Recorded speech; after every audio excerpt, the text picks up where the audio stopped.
देश दुनिया में आज रामनवमी के दिन रामलला का जन्मोत्सव मनाया जा रहा है। वहीं संसद में वक्फ संशोधन बिल को मंजूरी मिल गई है, जिसके बाद अब वक्फ बोर्ड संपत्तियों पर मनमाने दावे नहीं कर सकेगा। नमस्कार, मैं श्वेता और आप देख रहे हैं आपका अपना चैनल द इंडिया मूव्स। 5 अप्रैल 2025 का दिन भारतीय राजनीति और समाज के लिए एक अहम मोड़ लेकर आया, जब राष्ट्रपति द्रौपदी मुर्मू ने वक्फ संशोधन बिल 2025 को मंजूरी दी और ये कानून बन गया।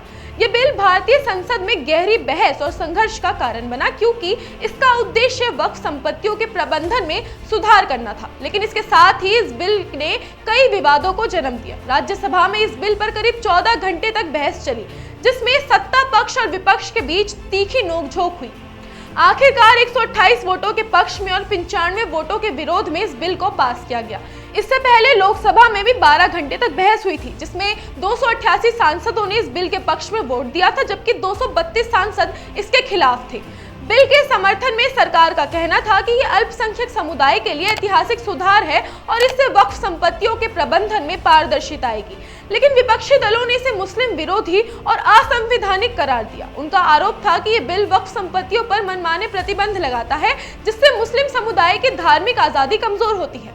विपक्षी दलों का कहना था कि यह बिल मुस्लिम समुदाय के अधिकारों का उल्लंघन करता है और इसमें धार्मिक भेदभाव की झलक मिलती है।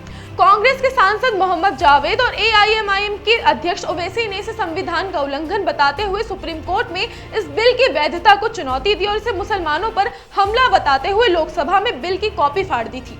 वहीं जावेद ने आरोप लगाया कि बिल वक्फ संपत्तियों पर अनावश्यक और अवैध प्रतिबंध लगाता है, जो अन्य धार्मिक संस्थानों के मामले में नहीं है।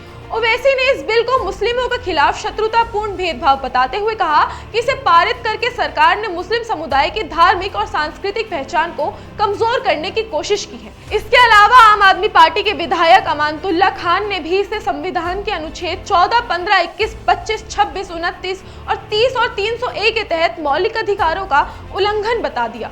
इस बिल को लेकर सुप्रीम कोर्ट में 4 याचिकाएं दाखिल की गई। इन याचिकाओं में याचिकाकर्ताओं ने इसे संविधान के खिलाफ बताते हुए कोर्ट में इसे रोके जाने की मांग की। लेकिन इन याचिकाओं में तकनीकी सुधार की आवश्यकता सामने आई, क्योंकि अब ये बिल कानून बन चुका था और इसके तहत सुप्रीम कोर्ट से अनुमति प्राप्त करना जरूरी था।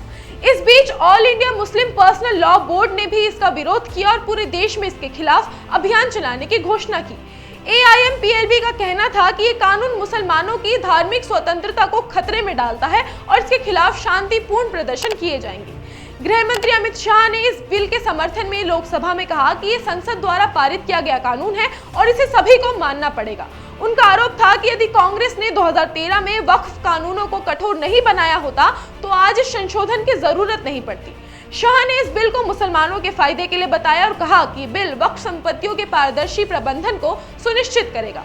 इस बिल के पारित होने के बाद वक्फ संपत्तियों के प्रबंधन में सुधार होने की उम्मीद जताई जा रही है, लेकिन इसके साथ ही इसे लेकर विवादों और कानूनी चुनौतियों का सिलसिला जारी रहेगा।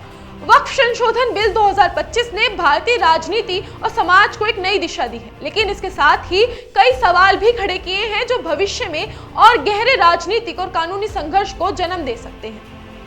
आज के लिए इतना ही। ऐसी ही देश दुनिया की ताजा अपडेट्स के लिए देखते रहें आपका अपना चैनल द इंडिया मूव्स।